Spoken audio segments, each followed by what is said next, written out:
Accessing the internet for information is absolutely a modern miracle. I tell you what, if our ancestors could only see us and our ability to literally get any information we need, just a few key punches on a computer with the internet today is remarkable.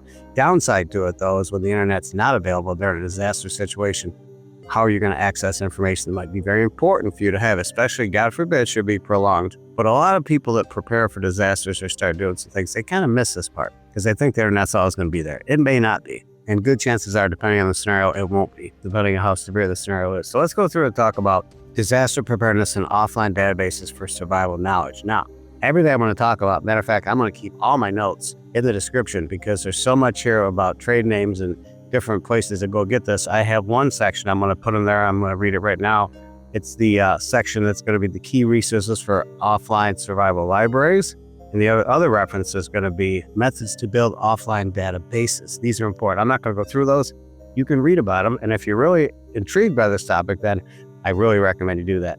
Now, let's go through and talk about the considerations. Number one, content selection. I think this is the biggest one. Which stuff are you going to have that you're going to want to download offline to have available so you can access it offline?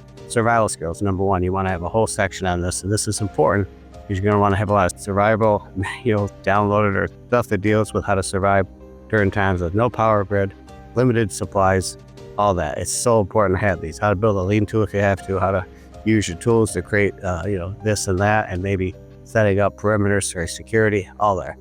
Number two, medical information. Very important to have first aid protocols, really easy to get to during disaster situations. You can access about how to treat different things, first aid. Maps, topographical maps, especially in areas that you live in, but also maybe the surrounding area in case you have to bug out, very important. General knowledge, like Wikipedia, and then there's one that's really cool. This is the next one, practical guides. This is called WikiHow, step-by-step instructions on different tasks to do basic repairs. Kind of cool. The next thing consideration of the 5 is a storage medium. What are you going to use? USB drives, Microsoft SD cards.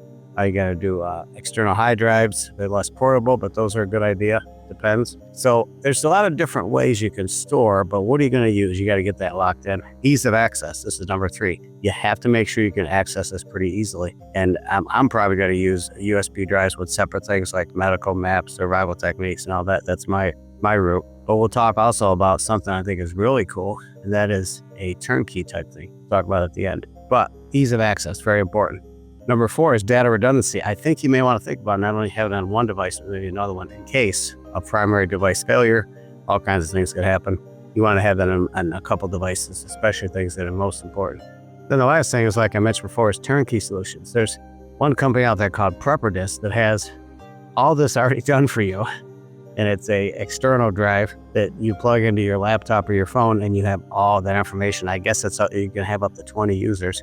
And it has most of the stuff that I talked about the different content you want to have, and then some. So it's very good. And then last thing is go online, go to my blog, RxHealthyHabits.com, go in the section on the offline information to protect yourself during disasters, because offline databases are going to be so key.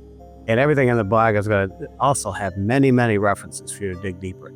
And I would recommend, if you want to make this easier for yourself, the price point on the prepper disc is very reasonable. And I think that's a great solution for some who just want to have it done. Don't have to worry about it. So I hope that tip helps. And as always, never stop thinking about how you can be prepared, unfortunately, and God forbid, for a disaster. God